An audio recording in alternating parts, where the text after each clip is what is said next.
You all heard that MTN is partnering with Starlink.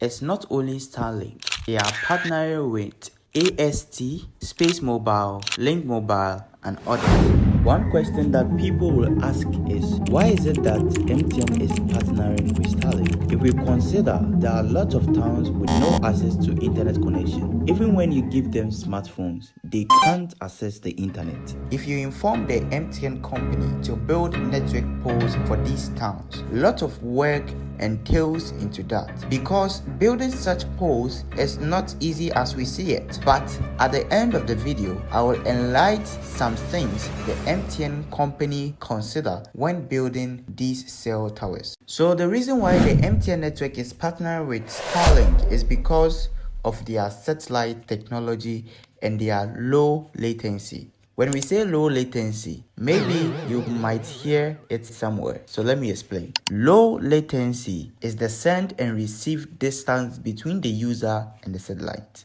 What are some of the reasons why MTN want to partner with Starlink? 1. Because MTN want to reach a higher coverage area. If I say MTN want to reach a higher coverage area, I mean MTN want to reach the towns without internet connections. MTN want to increase their coverage area to reach at least 95% landmark internet connectivity on the African continent. Benefit of MTN partnering with Starlink. In case some of the MTN cell towers are down or faulty at some areas or towns and there is no internet connections, users at that area or town can be allowed to have access to internet connection through the satellite if they are MTN users. Lots of people will also ask, why is it that MTN network refuse to build more network poles in the towns with no access to internet connectivity? When it comes to building network poles, there are a lot of things you consider or they consider before building. 1. The site they are building the pole on. They have to consider the site. I would explain further. 2. The design of the cell towers. Let's say they want to build monopoles or guide or a cell tower. They would have to consider all of these things depending on the wind, the load they have to put on the cell tower. They have to consider all of these things. After considering all of these things, they would have to look for an excavator to dig the ground. They will have to look for concrete and make sure that the thing is well fixed in the ground to prevent it from falling. They will have to weld metals, pass wires through the ground. A lot of things goes into play when it comes to building cell towers. Let's take for example a town with lesser population, say 2,000, and the town is divided by a mountain. If you consider the stress and equipment the MTN people would use for building these cell towers or network poles, and because the towns are divided with mountains, the network signal will not be that great at the other town. As a result, the crew would have to build extra network pole at the next town.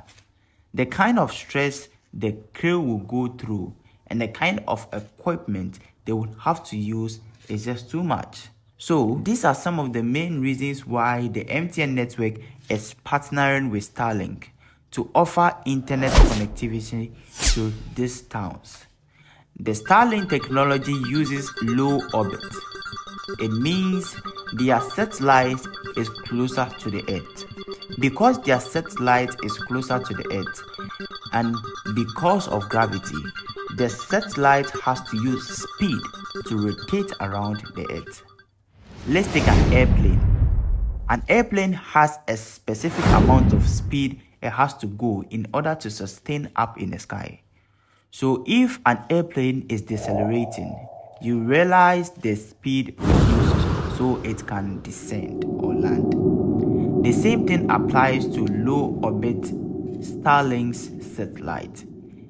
If it does not speed around the Earth, it will come down, so it speeds. Because the satellite is closer to the Earth, it gives fast internet connection, and at the same time, it gives detailed images, which is good for broadcasting.